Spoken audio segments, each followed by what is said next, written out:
So last January 2024, I went in for the screenings, the MRIs, all those different things, the scans for them to look inside my body because the PSA says something is producing something that shouldn't be there.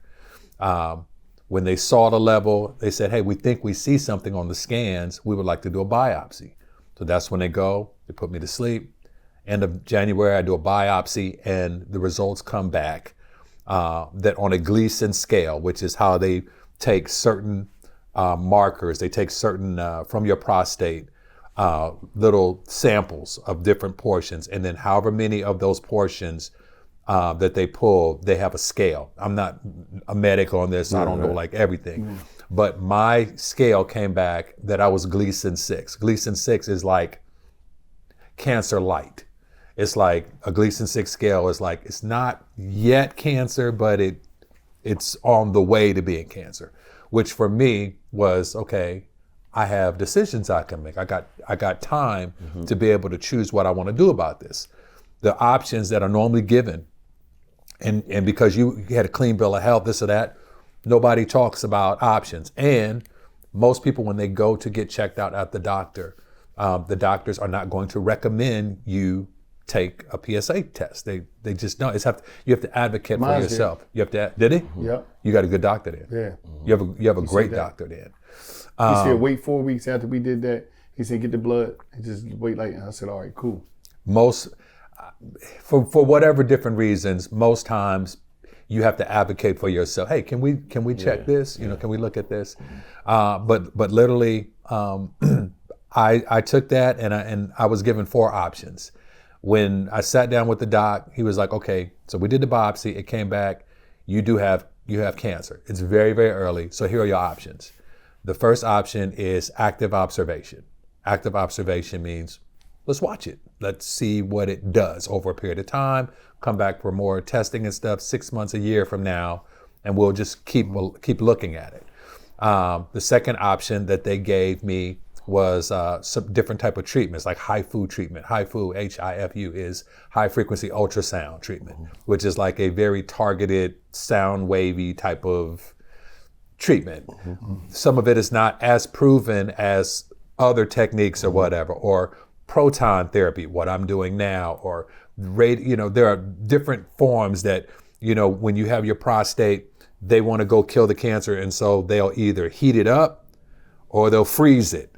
All of those different things to ablate the prostate internally, all are to be able to help kill cancer. So it was active observation, which means watch it.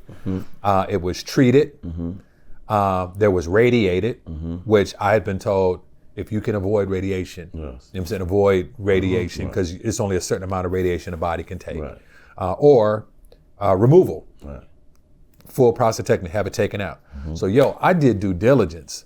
Like me and my wife, and immediately when we found out we were diagnosed, we started filming.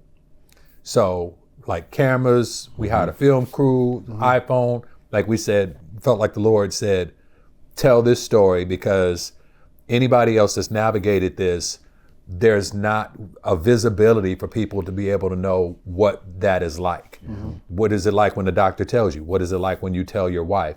How do you tell your mom you got cancer? How do I tell my 13-year-old daughter I got cancer? How do I tell my son or my sons and my family? How do you tell them you navigating cancer? So from the time I was diagnosed, it took me 6 months. Me and my wife were the only ones that held that information. That was hard as hell, bro. Just the two of us holding that information to try and figure out, how do you tell somebody that you're navigating this? And so she and I basically are filming, and we started vetting. Like, I'm going to Keck Medical out of USC. I'm going to Mayo Clinic in Minneapolis. Like, I'm talking to the top doctors, the top everybody. I'm doing DNA testing. I'm doing genomic testing. I'm trying to get as much information as I can and documenting it all, knowing everybody's journey is different. Every man is different. Every cancer is different. But if I can at least give you a blueprint of things to do and of questions to ask and of things to look for, at least you got a template. Because I didn't feel like I had that. Like, I didn't feel like I could say, okay, I got diagnosed, now what do I do? And so with that being said, we told our oldest son was like, yo, you got to tell everybody. And so we individually went and told all of our kids. And then in telling the kids, we said, hey, are y'all willing to come together and now process this together as a family, and will you do it on camera? And they all agreed to do that. And so this is how we started documenting all of those pieces of how you tell the family, how they process. The lesson I'm learning along the way in that, and still learning now, is that you feel like when you tell somebody that you got cancer, that you're giving them cancer, because it's a disease, it's a virus, it's a viral cellular disease that you feel like when I tell you, now you got it. And that's not the case. I've been expressing to my family, I don't need them to carry cancer. I'm carrying cancer. I need them to carry me.